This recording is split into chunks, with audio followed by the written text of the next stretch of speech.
And we've all heard his boring voice read all about his oscillating pain. My penis was oscillating between extremely sensitive and borderline traumatized. I'm borderline traumatized just having to hear about this. But I was more interested not in his frostbitten nethers, but in his approach to fixing the problem. You see any, Vaseline? I see lotion. I have lotion. Will that work? Yeah, sure. Throw some of that on there. Hold on.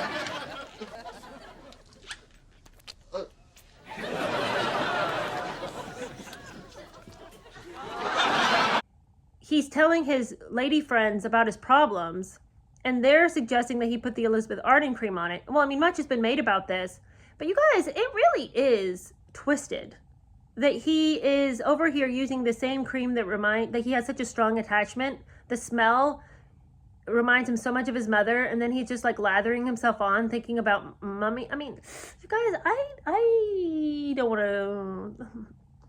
It's just very weird. And the fact that he would include that in his memoir, all about him and his intimate moment with himself and the cream and Mummy, it's just, I just wish somebody could have gently and tenderly taken him aside and just said, you know what? Your tarnished reputation cannot withstand a tube of Elizabeth Arden cream and Mummy. So we're just going to suggest you not include that. Just shut up, shut up, shut up, just shut up, shut up. That was my first issue with how he dealt with it. But my second issue was how he failed to get help when he so clearly needed it.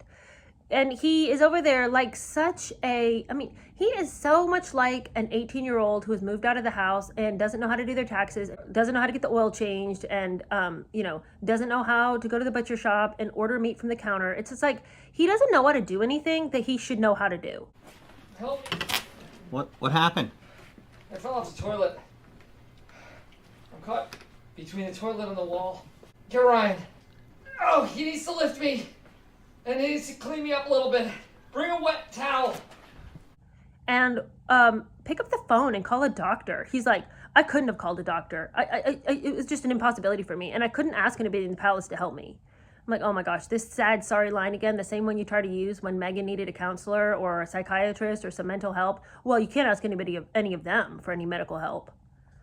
And I just call BS on all this, because you're going to tell me that you are potentially facing a partial penectomy and you are dragging your feet on getting some help.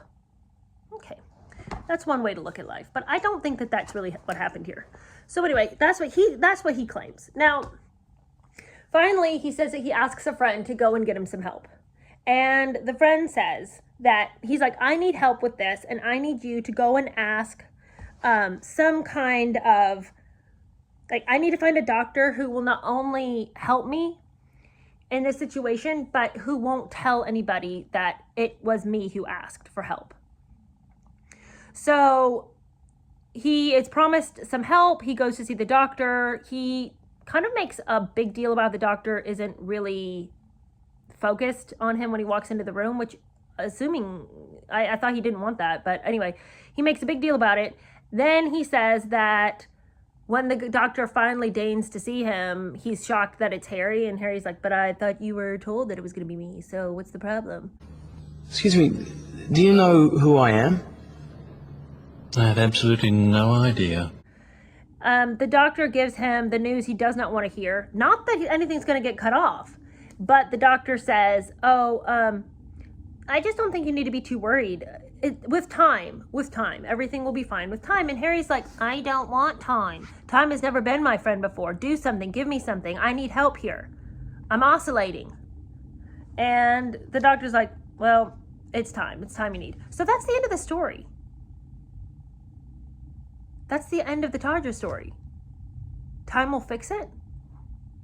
You needed to tell us this story about your painful appendage to end with, then the doctor told me to just, wait it out.